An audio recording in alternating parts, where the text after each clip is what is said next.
Hello friends, welcome to the सुबो GS academy.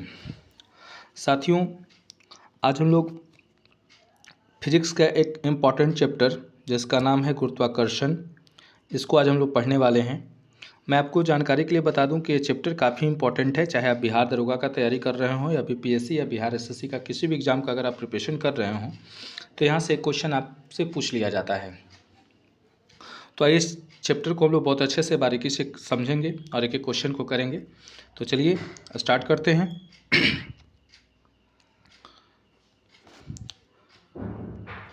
चलिए, पहला क्वेश्चन कह रहा है कि पृथ्वी पर पलायन वेग कितना होता है।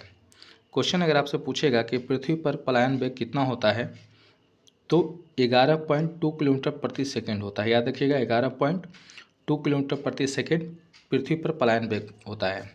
ठीक है, क्वेश्चन अगर आपसे पूछे कि पृथ्वी पर पलायन वेग कितना होता है तो 11.2 किलोमीटर प्रति सेकंड।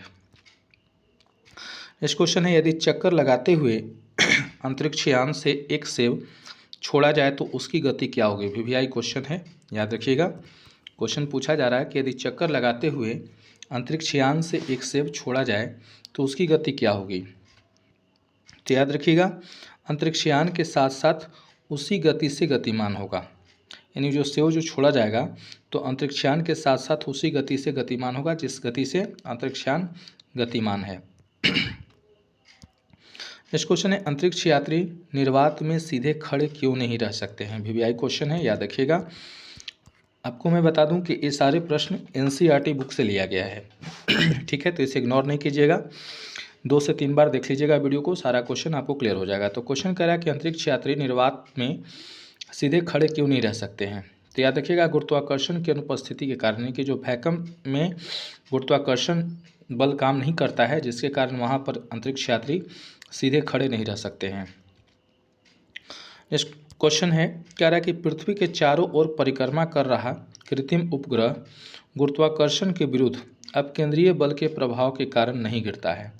वीवीआई क्वेश्चन है, आपसे क्वेश्चन पूछ सकता है एग्जाम हॉल में कि पृथ्वी के चारों ओर परिक्रमा कर रहा कृत्रिम उपग्रह किस बल के कारण गुरुत्वाकर्षण के विरुद्ध काम करता है, या फिर आपसे सवाल पूछेगा कि गुरुत्वाकर्षण बल उसको अपनी ओर क्यों नहीं आकर्षित करता है। तो याद रखिएगा, अपकेंद्रीय बल के कारण। इस क्वेश्चन पे आते हैं, कह रहा है कि एक भू उपग्रह किस बल के प्रभाव से अपने कक्ष में निरंतर गति करता है। कह रहा है कि एक जियो सैटेलाइट यानी कि एक भू उपग्रह किस बल के प्रभाव से अपने कक्ष में निरंतर गति करता है। तो याद रखिएगा, अपकेंद्रीय बल। ये भी वीवीआई क्वेश्चन है, वहाँ पर कौन सा बल काम करता है, अपकेंद्रीय बल काम करता है। इस क्वेश्चन पे आते हैं, कह रहा है कि चंद्रमा की सतह पर पलायन वेग पृथ्वी की सतह की अपेक्षा कम होता है, क्योंकि। तो चंद्रमा की त्रिज्या पृथ्वी की त्रिज्या से कम है। ये भी वीवीआई है। देखिए, इसमें जितने भी क्वेश्चन दिया गया है सारा क्वेश्चन इंपॉर्टेंट है। तो याद रखिएगा, चंद्रमा की सतह पर पलायन वेग पृथ्वी की सतह की अपेक्षा कम होता है क्योंकि चंद्रमा की त्रिज्या पृथ्वी की त्रिज्या से कम है। नेक्स्ट क्वेश्चन है, भारहीनता की स्थिति किस कारण होती है। तो याद रखिएगा, गुरुत्वाकर्षण की शून्य स्थिति के कारण। क्वेश्चन आपसे पूछेगा भारहीनता की स्थिति किस कारण होती है, तो गुरुत्वाकर्षण की शून्य स्थिति के कारण। नेक्स्ट क्वेश्चन है, एक लड़की झूले पर बैठी स्थिति में झूला झूल रही है।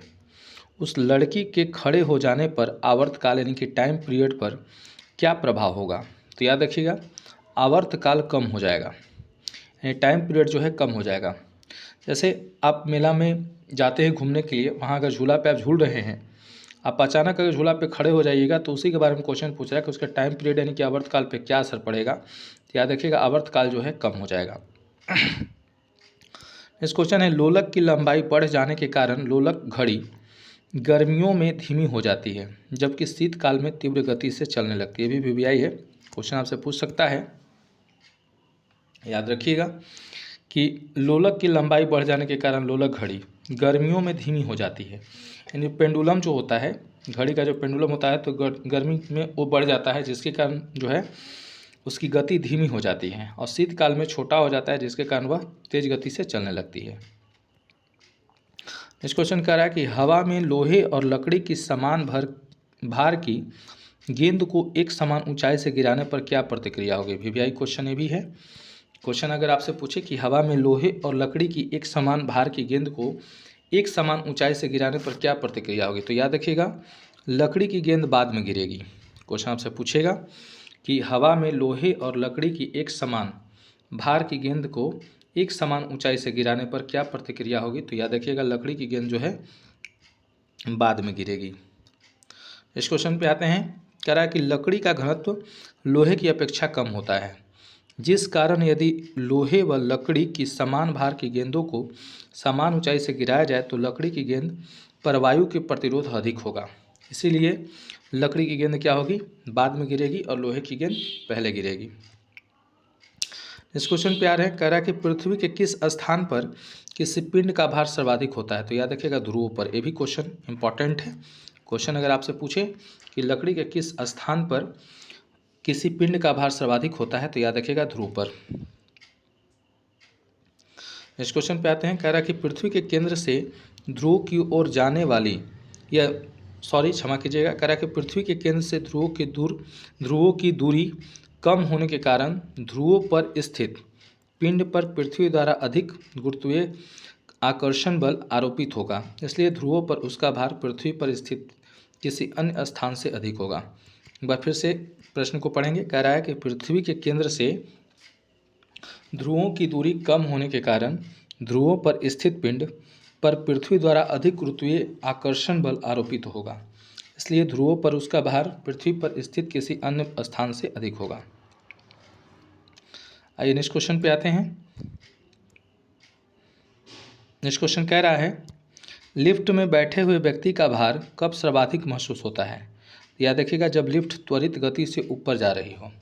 क्वेश्चन कह रहा है कि लिफ्ट में बैठे हुए व्यक्ति का भार कब सर्वाधिक महसूस होता है, तो जब लिफ्ट त्वरित गति से ऊपर जा रही हो। नेक्स्ट क्वेश्चन है, भू तुल्यकारी उपग्रह के परिक्रमण की अवधि कितनी होती है, तो याद रखिएगा 24 घंटे। यह क्वेश्चन है, आपसे क्वेश्चन पूछ सकता है कि भू तुल्यकारी उपग्रह के परिक्रमण की अवधि कितनी होती है, तो 24 घंटे। नेक्स्ट क्वेश्चन कह रहा है कि यदि पृथ्वी और सूर्य के मध्य की दूरी दुगनी होती तो सूर्य द्वारा पृथ्वी पर गुरुत्वाकर्षण बल क्या होता, तो वर्तमान का 1/4 भाग। क्वेश्चन कह रहा है कि यदि पृथ्वी और सूर्य के मध्य की दूरी 2 गुनी होती तो सूर्य द्वारा पृथ्वी पर गुरुत्वाकर्षण बल का क्या होता, तो वर्तमान का 1/4 भाग। अगले क्वेश्चन को आते हैं, कह रहा है कि लोलक की समय अवधि किस पर निर्भर करती है, तो याद रखिएगा लोलक की लंबाई पर, यानी कि पेंडुलम की समय अवधि पूछ रहा है तो पेंडुलम की लंबाई पर निर्भर करती है।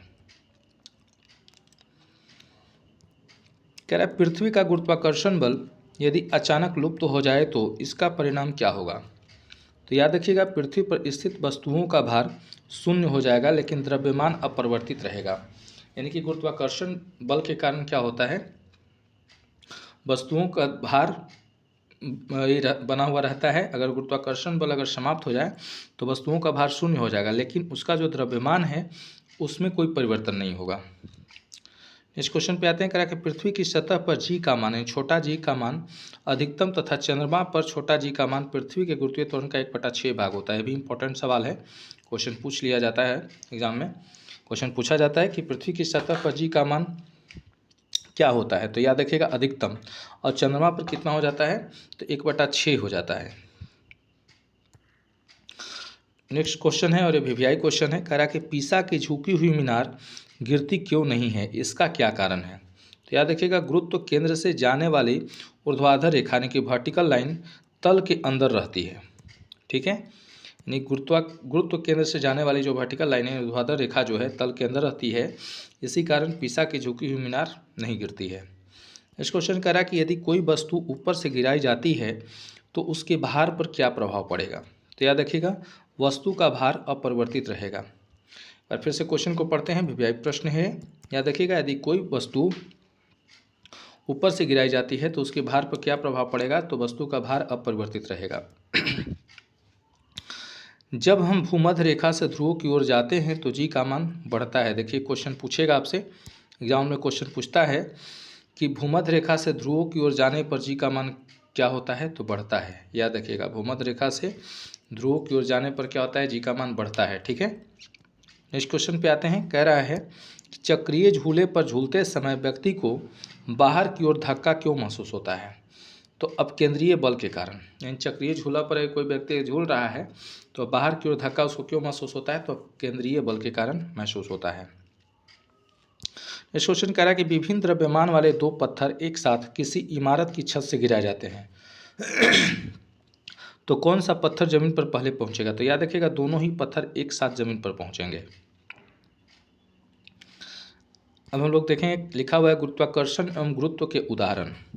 पहला पॉइंट करा कि सूर्य एवं अन्य ग्रहों के गुरुत्वाकर्षण के कारण ही सभी ग्रह लगभग वृत्ताकार एवं निश्चित कक्षाओं में सूर्य की परिक्रमा करते हैं। एक बार फिर से पढ़ेंगे। कह रहा है कि सूर्य एवं अन्य ग्रहों के गुरुत्वाकर्षण के कारण ही सभी ग्रह लगभग वृत्ताकार एवं निश्चित कक्षाओं में सूर्य का परिक्रमा करते हैं। दूसरा पॉइंट है पृथ्वी के गुरुत्व एवं चंद्रमा के गुरुत्वाकर्षण के कारण ही चंद्रमा एक निश्चित कक्षा में पृथ्वी की परिक्रमा करता है।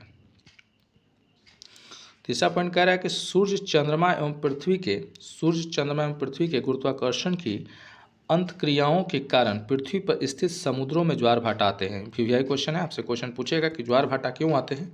तो यह देखिएगा सूर्य चंद्रमा एवं पृथ्वी के गुरुत्वाकर्षण की अंतक्रिया के कारण। इस क्वेश्चन लोग देखेंगे जो सबसे नीचे टेबल में दिया हुआ है। कह रहा है गुरुत्वाकर्षण के सार्वभौमिक नियम के सिद्धांत का प्रतिपादन सर आइजैक न्यूटन ने किया था। तो इस चैप्टर में जितना भी प्रश्न था सारा इम्पोर्टेंट और सबको मैं करा दिया हूँ। अगर आपको ये मेरा प्रयास अच्छा लगे तो प्लीज़ कमेंट कीजिएगा, चैनल को सब्सक्राइब कीजिएगा, वीडियो को शेयर कीजिएगा। धन्यवाद।